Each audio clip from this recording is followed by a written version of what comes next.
وقت گزرتا گیا، پھر وہ لمحے بھی آئے کہ جب حضرت امام حسن کو زہر دیا گیا اور آپ کا کلیجہ کٹ کٹ کے کئی سو حصوں میں باہر آیا۔ آپ سے آخری لمحے حضرت امام حسین نے پوچھا کہ میرے بھائی کوئی وصیت؟ کہا بیٹا کوفے والوں سے بچ کے رہنا، ان کے دغے سے بچ کے رہنا۔ لمحے بیت گئے، 60 ہجری کو یزید تخت نشین ہوا، تخت نشین ہو گیا تھا، لیکن اس نے یہ چاہا کہ حضرت امام حسین رضی اللہ تعالی عنہ میرے لیے بیعت کر لیں، اور اس نے مدینے کے گورنر ولید بن عقبہ کو خط لکھا، اور خط کا مضمون یہ تھا کہ امام حسین کو بلاؤ اور میرے لیے بیعت لو، اور اگر وہ بیعت نہیں دیتے تو اس خط کے جواب کے ساتھ ان کا سر بھیج دو۔ ولید بن عتبہ محب اہل بیت تھا، اس نے رات کی کافی تاریکی کے اندر حضرت امام حسین رضی اللہ تعالیٰ عنہ کو پیغام بھیجا۔ حضرت امام حسین نے حضرت عبداللہ ابن زبیر سے مشورہ کیا، انہوں نے کہا اس وقت گورنر کا بلانا خیر نہیں، صبح جائیں گے۔ آپ فرمایا نہیں میں بھی جاتا ہوں، کچھ سواروں کو ساتھ لیا، کہا تم باہر کھڑے ہو جانا دارالامارت کے، اگر میں آواز دوں تو تم دوارے پھلانگ کے اندر آ جانا۔ ولید بن عتبہ کے پاس امام حسین پہنچے، آپ نے کہا کہ سناؤ کیا معاملہ ہے؟ تو اس نے کہا کہ یہ خط ہے جو یزید نے بھیجا ہے۔ آپ نے فرمایا کہ میں صبح بتاؤں گا۔ ولید بن عتبہ نے کہا ٹھیک ہے۔ امام حسین پلٹنے لگے تو مروان بن حکم جو پاس بیٹھا ہوا تھا گورنر کے، کہنے لگا یہ چلے گئے تو دوبارہ ہاتھ نہیں آئیں گے، اب موقع ہے، اب ان کو پکڑ لو اور ان سے زبردستی بیعت لے لو۔ یہ بات حضرت امام حسین کے کانوں میں پڑی، آپ پلٹے، نیام سے تلوار نکالی، حیدری کچھار سے محمدی شیر نکل آیا، اور حضرت امام حسین رضی اللہ تعالیٰ عنہ نے اس وقت جو جملے کہے، تاریخ کے اوراق کے اندر وہ جملے محفوظ ہیں۔ حضرت امام حسین نے کہا ایھا الامیر، اے امیر تو جانتا نہیں ہم کون ہیں؟ انا معدن الرسالہ و مہبط الوحی و مختلف الملائکہ، میں وہ ہوں جس کے گھر میں جبریل آتا تھا، ہمارے گھر میں وحی اترتی رہی ہے۔ وَيَزِيدُ بْنُ الْمُعَاوِيَةِ رَجُلٌ فَاسِقٌ فَاجِرٌ قَاتِلُ النَّفْسِ مُعْلِنٌ بِالْفِسْقِ شَارِبُ الْخَمْرِ وَمِثْلُنَا لَا يُبَايِعُ، کہا اور یزید شرابی ہے، یزید مسلمانوں کا قاتل ہے، یزید فاسق مولن ہے، اے امیر میرے جیسا شخص چھپ کر بیعت نہیں کر سکتا۔ اللہ اکبر۔ حضرت امام حسین نے جب یہ بات کہی، جو باہر لوگ کھڑے تھے وہ بھی چاقو چوبند ہو گئے۔ اس نے کہا حضور آپ جائیے۔ مروان مشورے دیتا رہا، لیکن حضرت امام حسین کو گورنر مدینہ نے کہا کہ آپ جائیے۔ حضرت امام حسین رضی اللہ تعالیٰ عنہ واپس پلٹے۔ حضرت امام حسین کی ہمشیرہ سیدہ زینب انتظار کر رہی تھی بھائی کا۔ پوچھا کیا ماجرا ہے؟ کہا حالات بگڑ گئے، اب ہمارا مدینے میں رہنا محال ہے، صبح سحری سے قبل شہر مدینہ چھوڑ دیں۔ اللہ اکبر، ورنہ ہمارے خون سے نبی کا حرم لالا زار بنے گا۔ حضرت امام حمام رضی اللہ تعالیٰ عنہ نے اہل بیت کی مشاورت سے یہ فیصلہ کر لیا۔ کجاوے کسے جانے لگے، سامان تیار ہو گیا۔ حضرت محمد بن حنفیہ کو کہا کہ تم یہاں رہو اور تم خبر پہنچانا کہ پیچھے کیا ماجرے ہوتے ہیں، اور مکے کی طرف میں سفر کر رہا ہوں۔ کہانی لمبی ہو رہی ہے اور وقت کے دامن میں اتنی گنجائش نہیں ہے کہ پھر کس طرح شہر مدینہ چھوڑا ہوگا۔ حاجی جاتے ہیں 8 دن اور 8 دن کے بعد مدینہ چھوڑتے ہیں، ان سے کوئی پوچھو کہ مدینہ چھوڑنا کتنا مشکل ہے۔ وہ کیا کسی حاجی کو لوگ مبارک دے رہے تھے، اس نے کہا تھا مبارک دے رہے ہو دوستو حج و زیارت کی، میرا غم بھی تو دیکھو، میں مدینہ چھوڑ آیا ہوں۔ جو 8 دن مدینہ رہتا ہے اس سے مدینہ چھوڑا نہیں جاتا جس کی ولادت مدینے میں ہوئی، جو کھیلتا تھا تو مدینے کی گلیوں میں، جس کے گھر کا دروازہ مسجد نبوی میں کھلتا تھا، اس حسین کو مدینہ چھوڑنا قیامت ہوگی۔ شہر مدینہ چھوڑا حضرت امام حسین رضی اللہ تعالیٰ عنہ مکہ المکرمہ پہنچے، وہاں رمضان گزرا، حالات وہاں بھی بگڑتے گئے، مسلسل خط آتے رہے کوفے سے، کہانی طویل ہے۔ 8 ذو الحج کو حضرت امام حسین رضی اللہ تعالیٰ عنہ کوفے کی طرف عازم سفر ہوئے۔ حضرت عبداللہ ابن عمر، عبداللہ ابن عباس رضی اللہ تعالیٰ عنہما اور دیگر صحابی ہاتھ جوڑ کے کھڑے ہو گئے، بلکہ حضرت عبداللہ ابن عباس نے تو یہاں تک کہہ دیا کہ میں دیکھ رہا ہوں کہ وہاں تمہیں شہید کیا جائے گا، آپ اگر ضرور جاتے ہیں تو ان بچوں کو چھوڑ دیں۔ حضرت امام حسین فرماتے میرے غم گسارو، میرے پیارو مجھ کو نہ روکو، مجھ کو جانے دو، مجھے نانے کے دین کی ڈوبتی کشتی بچانے دو، میں جاتا ہوں کہ دنیا پر وفا کا نام رہ جائے، میں رہوں نہ رہوں پر عظمت اسلام رہ جائے، میں نہیں جاتا تو نبی کے گھر کی آن جاتی ہے، لوگوں تمہارا دین جاتا ہے، میری غیرت ایمان جاتی ہے۔ کہا مجھے جانا ہوگا۔ 8 ذو الحج کو لوگ کعبہ کی طرف آ رہے ہیں اور کعبہ دلہن کی طرح سنورا ہوا ہے، طواف کرنے والوں کا جھرمٹ ہے، حاجی حج کرنے آ رہے ہیں، لیکن حضرت امام حمام کسی اور حج کی تیاری کر رہے ہیں۔ کسی نے کہا حج تو کر جائیں، اتنی مرتبہ مدینے سے پیدل چل کے آئے اور آج تو مکہ المکرمہ میں موجود ہے۔ کہا پیچھے ہٹو، جو حج میں کرنے جا رہا ہوں وہ نوکھا ہوگا، وہ نرالا ہوگا، تم بھی طواف کرو گے، میں بھی طواف کروں گا، تم طواف کعبۃ اللہ کا کرو گے اور میں خیموں کا طواف کروں گا، ایک حج تمہارا ہے ایک حج میرا ہے، تم بوسے لوگے کس کے حجر اسود کے، میں اپنے فرزند کا منہ چوموں گا، لوگوں ایک طواف تمہارا ہوگا ایک طواف میرا ہوگا، تم آب زمزم پیو گے، میں پیاسا رہوں گا، اور تم کبھی صفا پہ کبھی مروہ پہ دوڑو گے، میں کبھی علی اکبر کی لاش اٹھانے جاؤں گا، کبھی میں قاسم کی لاش اٹھانے جاؤں گا، کبھی اون و محمد کے تڑپتے ہوئے لاشوں کو اٹھانے جاؤں گا، لوگوں ایک حج تمہارا بھی ہے ایک حج میرا بھی ہے، جب تم حج کر لو گے تمہاری سائی مکمل ہو جائے گی تو تم سر مڈا کے احرام کھول دو گے، اور جب میری سائی مکمل ہو جائے گی تو میں سر کٹا کے احرام کھول دوں گا، تم سفید احرام پہنو گے میں سرخ احرام پہنوں گا، اور وہ حج قیامت تک کے آنے والے حجوں کی آبرو ہوگا۔ حسین اگر نہ شہید ہوتا تو آج گھر گھر یزید ہوتا، اسلام کی عظمت عیاں نہ ہوتی، خدا کے گھر میں اذان نہ ہوتی، بار الہا نوحہ سناتا پھرتا، تا روز جزا اشک بہاتا پھرتا، امداد نہ کرتے اگر کربلا میں حسین، اسلام تیرا ٹھوکریں کھاتا پھرتا۔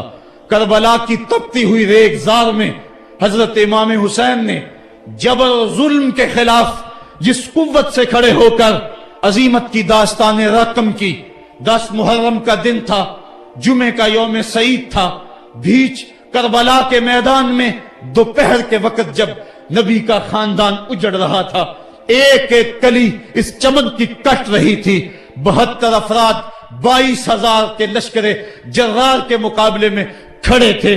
وہ یزید جس نے اس کے علاوہ بھی بڑے جرم کیے، جس نے جو ہے وہ 1700 صحابہ کو مکہ المکرمہ میں شہید کیا، جس نے 700 حفاظ کرام کو شہید کیا، جس نے حضرت ابو سعید خضری کی داڑھی نوچ لی، جس نے مدینے کے اندر مسجد نبوی کے اندر گھوڑے باندھے، جس نے جو ہے وہ 3 دن تک مسجد نبوی کے اندر اذان نہ ہونے دی، وہ یزید آج کربلا کے تپتے ہوئے ریگزار کے اندر آل رسول کے ساتھ ظلم کی وہ داستان رقم کر رہا تھا کہ قیامت تک آنسو سسکیاں نہیں تھمنے پائیں گی۔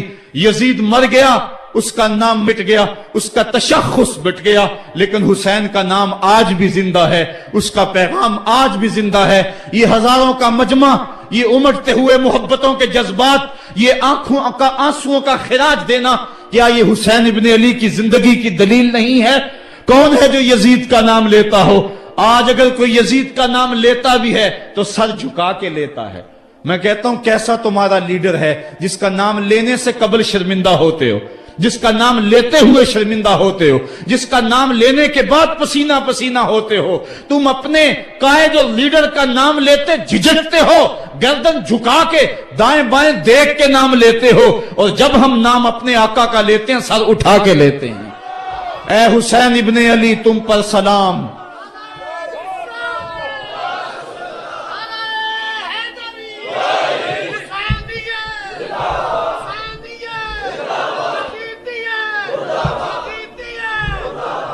صاحبو کربلا کا تپتا ہوا منظر ہے. اتنے دکھ آ گئے. حضرت سری سختی رضی اللہ تعالیٰ عنہ فرماتے ہیں کہ اللہ تعالیٰ نے جب کائنات کو بنایا، انسانوں کو تخلیق کیا، تو انسانوں کو پوچھا بتاؤ تم میرے ہوگے؟ سب نے کہا مالک ہم تیرے ہیں. لیکن جب دنیا کو پیدا کیا تو 9 حصے دنیا کی طرف ہو گئے، 1 حصہ اللہ کی طرف رہ گیا. پھر جب عقبہ کو پیدا کیا جو 10واں حصہ تھا، اس میں 9 حصے پھر آخرت کی طرف ہو گئے، جنت دوزخ کے لالچ میں ہو گئے، اور 1 حصہ صرف کہنے لگا نہ ہم جنت کو دیکھتے ہیں نہ دوزخ کو دیکھتے ہیں، مالک ہم تو تجھے دیکھتے ہیں. پھر جب اللہ تعالیٰ نے بلاؤں کو پیدا کیا، آزمائش اور امتحانوں کو پیدا کیا، تو 10ویں حصے کے اس 10ویں حصے میں پھر 9 حصے جو ہے وہ پیچھے ہٹ گئے. 1 حصہ ایسا تھا جس نے گردن جھکا کے کہا زمین و آسمان کی بلائیں بنا کے ہمارے گلے کا توق بنا دے، تیرے راستے سے نہیں ہٹیں گے. کربلا کے تپتے ہوئے ریگزار میں وہ منظر رقم ہونے والا ہے. ایک قربانی منا میں ہوئی تھی، غریب و سادہ اور رنگی ہے داستان حرم، نہایت اس کی حسین اور ابتدا ہے اسماعیل. وہاں دمبا آ گیا، آگے 100 اونٹ آ گئے، اور آج اللہ اکبر حضرت امام حسین کربلا کے تپتے ہوئے ریگزار میں 22,000 کے لشکر کے سامنے کھڑے ہیں. کہا لوگو میرا حق پہچانو، میرے خون سے اپنے ہاتھ نہ رنگو، مجھے پہچانتے ہو کہ میں کون ہوں؟ کہا لوگو جلدی نہ کرو، میرے حق کو پہچانو. اس وقت روئے زمین پر کسی نبی کی بیٹی کا بیٹا موجود نہیں ہے. لوگو میرے راستے سے ہٹ جاؤ اور میرے خون سے اپنے آپ کو ابدی بدبختیوں کا شکار نہ کرنا. بلکہ آپ نے نام لے لے کے فرمایا کہ اے زید بن حارث، اے ابن دبی، اے ابن جبیر، اے فلاں فلاں، نام لے کر کہا تم نے خود ہی خط لکھے تھے. انہوں نے کہا ہم خط نہیں لکھے. آپ نے وہ چمڑے کا تھیلا تھا اس کو الٹ دیا، کہا یہ تمہارے خط ہیں اور آج تم مکر گئے ہو. انہوں نے کہا کہ سیدھی بات ہے، یا تو بیعت کرو اور یا پھر مرنے کے لیے تیار ہو جاؤ. حضرت امام حسین نے کہا کیسی بات کرتے ہو، اگر میں نے بیعت کرنی ہوتی تو مدینہ کیوں چھوڑتا، اس جائے پناہ کو کیوں چھوڑتا. دولت کی تجوریاں کھول دی گئیں، پیشکشیں کی گئیں. حضرت امام حسین فرمایا یہ کبھی نہیں ہو سکتا، جس سے صرف حق ہی قبول ہو، یہی جس کا اصل اصول ہو. جو نہ بک سکے جو نہ جھک سکے اسے کربلائیں ہی راز ہیں. پھر جبر کی آندھی چلی، ایک ایک کر کے جانثار راہ خدا میں قربان ہوتا گیا. پھر خاندان نبوت کی باری آئی. حضرت علی اکبر حضرت امام حسین کے جوان سال بیٹے راہ خدا میں جان پیش کرتے ہیں. بھتیجے قاسم رضی اللہ تعالیٰ عنہ جان قربان کرتے ہیں. حضرت عباس کے قلم ہوتے ہیں بازو، جو خود جا سکتے تھے وہ خود قربانی پیش کرتے ہیں. اور صاحبو اب یارہ نہیں، جو خود جا نہیں سکتے تھے آپ خود ہاتھوں پہ اٹھا کے فرات کے کنارے پہ لے جاتے ہیں. کہا جو آ سکتے تھے وہ تو قدموں پہ چل کے آ گئے، اور جو قدموں پہ نہیں چل سکتے تھے میں انہیں اٹھا کے لے آیا ہوں. پھر ایک 2 شاخہ تیر ہلکے اصغر میں پیوست ہوتا ہے، خون چلو میں دے کر آسمان کی طرف اچھالتے ہیں، اور پھر اللہ کی بارگاہ میں عرض کرتے ہیں ربنا تقبل منا ھذا القربان، میرے مالک حسین کی یہ قربانی بھی قبول فرما لے. یہ کام آسان نہیں ہے، جگر پارا ہاتھوں میں تڑپ کے ٹھنڈا ہو جائے اور پھر بھی صبر کا مظاہرہ کیا جائے اور اللہ کی رضا پہ راضی ہو جائے. اب حضرت امام حسین رضی اللہ تعالیٰ عنہ تنہا رہ گئے. ایک ایک کو رخصت کر رہے تھے شہادت کا دولہ بنا کر، لیکن اب امام حسین کو رخصت کرنے والا کوئی موجود نہیں ہے. آپ گھوڑے پہ سوار ہوئے، میدان کربلا کی طرف پھیڑ لگائی. خیمے کے اندر جو خواتین تھی وہ جانتی تھی جو اس راستے گیا پھر پلٹ کے نہیں آیا، اس کی لاش حضرت امام اپنے کندھوں پہ اٹھا کے لائے ہیں. اب اس حسین ابن علی کی لاش کون اٹھائے گا؟ کہا سب نے کہ حسین نہ جائیو، کہا میں نانے کے دین کے لیے جا رہا ہوں. میدان عمل میں گئے، تیغ براں چمکی، لوگوں کے سر کاٹ رہی ہے. آواز آ رہی ہے، یہ کون ذی وقار ہے، بلا کا شاہ سوار ہے، لباس ہے پھٹا ہوا، غبار سے اٹا ہوا، لخت لخت کٹا ہوا، پھر بھی ہے ڈٹا ہوا، تمام جسم نازنی چھدا ہوا کٹا ہوا، پھر بھی ہے ڈٹا ہوا، یہ نبی کا نور عین ہے، یہ بال یقین حسین ہے۔ حسین ابن علی نے کربلا کے تپتے ہوئے ریگزار کے اندر وہ عظیمت کی داستان رقم کی اور پھر بوچھاڑ تیروں کی، ایک تنہا سید زادہ اور ہزاروں تیر چاروں سمت سے ان کے اوپر برسنے لگے، کسی نے نیزہ مارا، کسی نے تیر مارا۔ جب حضرت امام حسین گھوڑے کی زین سے نیچے اترے تو اس وقت آپ کے بدن پر 33 زخم تلواروں کے تھے، 34 نیزے کے انیاں آپ کے جسم کے اندر کھبی ہوئی تھی، اور محتاط روایات کے مطابق جب بعد میں آپ کا پیراہن اتارا گیا تو اس کے اندر 113 سوراخ تیروں کے نکلے، اور وہ تیر جسم میں پیوست جب گھوڑے کی زین سے فرشے زمین پر گرے، لگا جس طرح ریحل سے قرآن گر گیا ہو۔ حضرت امام حسین رضی اللہ تعالی عنہ جب گھوڑے کی زین سے فرشے زمین پر گرے تو وہ جو تیر جسم میں کھبے تھے وہ اور پیوست ہو گئے، خون مشکبو ریت کے ذروں پہ بہنے لگا، گویا اسلام کا دل دھرتی کے اوپر ہے، کائنات راشے میں آ گئی، کربلا کی دھرتی کا کلیجہ کانپ رہا ہے۔ حضرت ام سلمہ کو حضور نے کربلا کی مٹی دی، کہا جب یہ خون بن جائے تو سمجھ لینا کہ میرا حسین شہید کر دیا گیا ہے۔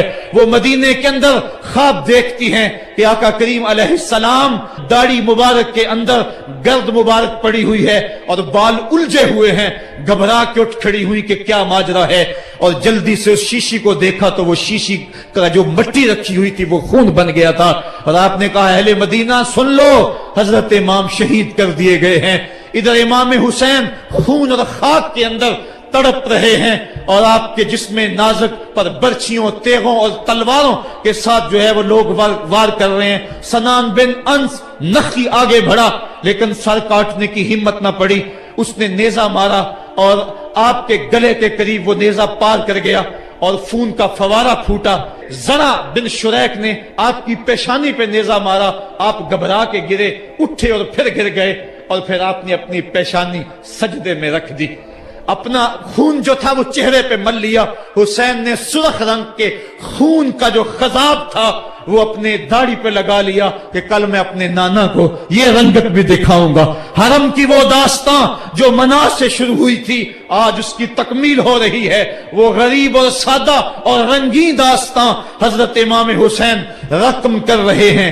خون سے داڑھی رنگ گئی اور آپ کے ماتھے کے اوپر زرع بن شریک نے وہ جو نیزہ مارا تھا اس سے آپ سنبھل نہ سکے، اٹھ کے پھر نیچے گرے، پیشانی کو سجدے میں رکھا، اور سجدے میں رکھ کے اللہ کی بارگاہ میں آخری لفظ جو میرے امام کی زبان سے نکلے دلوں کی تختیوں پہ نوٹ کر لو اور دیکھو۔ اللہ تعالیٰ کے بندے حضرت خلیل نے دعا مانگی تھی، اے میرے مالک، اے میرے مالک، میں اس جگہ تے اپنی ذریت اولاد کو چھوڑ کے آباد کر کے جا رہا ہوں اور دعا کرتا ہوں کہ وہ نماز کو قائم رکھیں۔ آج اس دعا کی تکمیل کا منظر لوگوں کے سامنے ہے کہ 113 تیر جسم میں کھبے، 34 تلواروں کے گھاؤ، اور وہ بھی راوی کہتے ہیں کہ ایک ایک گھاؤ میں کتنی کتنی تلواروں کے زخم تھے، اور نیزے کی انیاں جسم میں کھبی ہوئی تھی، آپ کے کلیجے کے اندر نیزے کی انی کو توڑ دیا گیا تھا۔ اس موقع پہ حضرت امام حسین رضی اللہ تعالی عنہ نے اپنے آپ کو سنبھال کے پیشانی کو ریت کے اوپر رکھا، اور اللہ کی بارگاہ میں آخری لفظ حضرت امام حسین کے لبوں پہ جو مچلے، خون نکل رہا تھا، اور خولی بن یزید آگے بڑھ کے سر انور کو جدا کرنے کی تیاریاں کر رہا تھا۔ سنان بن انس آگے بڑھا لیکن کپ کپا کے پیچھے ہو گیا، خولی بن یزید آگے بڑھا وہ بھی پیچھے ہو گیا، پھر شمر آیا اور شمر آپ کے جسم نازک کے اوپر بیٹھ گیا۔ حضرت امام حسین نے جب دیکھا تو اس کے بدن کے اوپر برس کے پھل بیری کے نشان تھے، تو حضرت امام حسین کی زبان سے نکلا صدق اللہ و صدق رسول اللہ، میرے آقا میرے اللہ نے سچ کہا۔ اس نے کہا کیا سچ کہا؟ کہا ایک دن میں حضور کی خدمت میں حاضر تھا تو حضور نے فرمایا تھا میں دیکھ رہا ہوں ایک چتکبرا کتا میری اولاد کے خون میں منہ مار رہا ہے، آج میں دیکھ رہا ہوں کہ مصطفیٰ کریم کا وہ فرمان جو ہے وہ پورا ہو رہا ہے۔ وہ غصے میں آیا، امام جلدی اپنی پیشانی سجدے میں رکھی اور اللہ کی بارگاہ میں امام کے آخری لفظ تھے، اللہم رضن بقضائک وصبرا علی بلائک تسلیما لامرک سبحان ربی الاعلی سبحان ربی الاعلی سبحان ربی الاعلی۔ مالک بھائی، بیٹے، بتیجے، بھانجے، جانثار، آیان و انصار سب کچھ لٹا کے، عباس کے بازو کٹا کے، جو جا سکتے تھے انہیں بھیج کے، جو جا نہیں سکتے تھے خود اٹھا کے لے جا کر کے، عباس کے بازو قلم کروا کے، یہ خیمے کے اندر بچیاں یتیم ہو گئی ہیں، سہاگ اجڑ گئے ہیں، میرے مالک سب کچھ لٹا کے نبی کا گھر اجڑ گیا، ایک ایک پتی گر گئی، جن کو بلایا گیا تھا آج ان کی میزبانی تیروں تلواروں اور نیزوں سے ہوئی، لیکن مالک تو دیکھا میری زبان پہ ہائے نہیں آئی، میں نے اف تک نہیں کی، زخم پہ زخم کھا کے جی، خونے جگر کے گھونٹ پی، آہ نہ کر لبوں کو سی، یہ عشق ہے، یہ دل لگی نہیں، یہ محبت ہے۔ یہاں لوگ مصلوب بھی ہوتے ہیں، یہاں لوگ سولی بھی چڑھتے ہیں، حکم ہوتا ہے خبردار اگر آہ بھی کی تو صابروں سے نام کاٹ دوں گا۔ کہا مالک اللہم رضن بے قضائے کا، جو تقدیر تھی میں اس پہ راضی ہو گیا، وصبرن علی بلائے کا، مالک تو نے دیکھا میں نے صبر بھی کیا، تسلیماً لامرے کا، مجھے مالک اعتراض بھی کوئی نہیں، جو تیرا حکم تھا میں نے اس کو تسلیم بھی کر لیا، سبحان ربی الاعلی۔ مالک تو بڑا ہے، تو بڑا ہے۔ حسین سب کچھ لٹا کے، بچے کٹا کے، بازو کٹا کے، گھر اجاڑ کے مالک تیری بارگاہ میں حاضر ہو رہا ہے، اور اتنا کچھ کرنے کے باوجود بھی تیرے پہ راضی ہے۔ میرے مالک تو بھی بتا، تو بھی حسین پہ راضی ہوا ہے یا کہ نہیں ہوا ہے؟ تو بھی حسین پہ راضی ہوا ہے کہ نہیں ہوا؟ آواز آئی، اس پیاسے پر علی شیر خدا کو ناز ہے، اس نواسے پر محمد مصطفیٰ کو ناز ہے۔ اوروں نے بھی سجدے کیے پر اس کا عجب انداز ہے، اس نے وہ سجدہ کیا جس پر خدا کو ناز ہے۔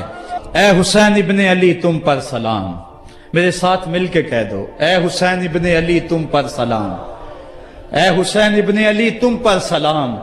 یہی وقت تھا جب خاندان نبوت لٹ رہا تھا، دوپہر کا وہی سما، وہی لمحے، ان ہواؤں کو ہاتھ جوڑ کے کہو ہمارا سلام کربلا والے آقا کے حضور پہنچا دے، اور عرض کرو اے حسین ابن علی تم پر سلام، نازش آل نبی تم پر سلام، تم پہ لاکھوں رحمتیں لاکھوں سلام، اے شہیدان محبت کے امام، لالا گوں لالا بدن لالا کفن، اے چمن اندر چمن، زندگی ہی زندگی تیری حیات، اے حیات اندر حیات، افتخار ملت بیضا ہے تو، رب کعبہ کی قسم یکتا ہے تو، فخر کا دل میں دریچہ باز کرنا چاہیے، جن کا تو آقا ہے ان کو ناز کرنا چاہیے۔ ہم واہ حسین والے ہیں، آ حسین والے نہیں ہیں۔ واہ حسین تیری عظمتوں کو سلام، کو ہمالیہ کا کلیجہ بھی پھٹ جاتا، شک ہو جاتا، لیکن اتنے زخم کلیجے پر جوان بیٹے کی لاش کو کندھوں پہ اٹھا کے لانا کوئی مذاق تو نہیں ہے۔ حضرت امام حسین نے جبر کے خلاف کھڑے ہو کر قیامت تک کے لیے راہ عمل چھوڑا۔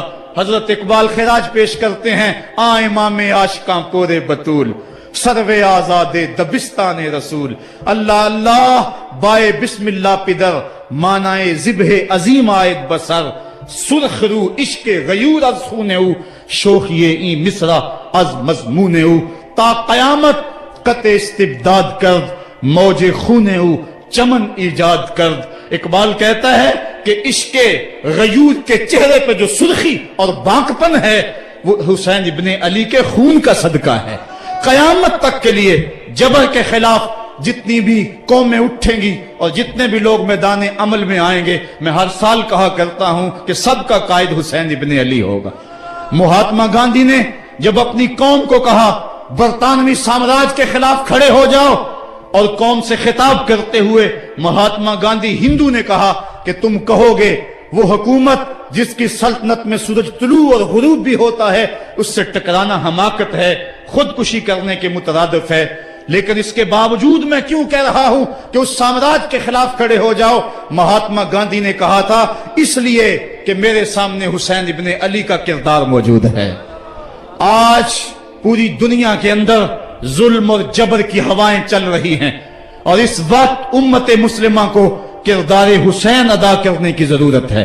اگر ہم نام حسین ابن علی کا لیں اور کرتوتیں اور لچھن سارے یزید والے ہوں تو یہ لفظ لفظ، حرف حرف اور قدم قدم حضرت امام حمام سے منافقت ہے۔ آؤ اگر میں نام حسین لیتا ہوں تو گھر بھی اجڑ جائے، حق کا پرچم کبھی نہ گرنے دوں۔ میں اور آپ اس عزم کے ساتھ میدان عمل میں اتریں۔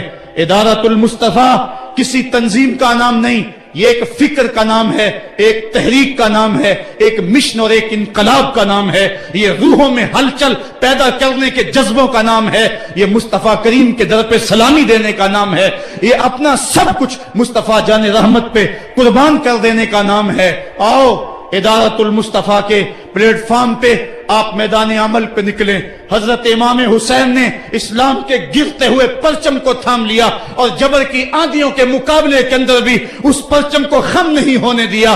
آج میں اور آپ ان کا مشن، ان کی فکر لے کر میدان عمل میں نکل آئیں، قرآن کا پھریرا بنا کر، قرآن کا پرچم ہی سینوں میں تھام کر، اہل بیت کی محبت اپنے سینوں میں لے کر میدان عمل میں نکلیں اور قرآن کی دعوت گھر گھر دیں۔ اور اب رکنا نہیں، اب تھمنا نہیں، فردوس میں جا کے دم لینا، آفاق کے ہر ہر گوشے میں قرآن سنا کے دم لینا۔ اب یہ اٹھنے والے قدم آگے بڑھتے رہیں۔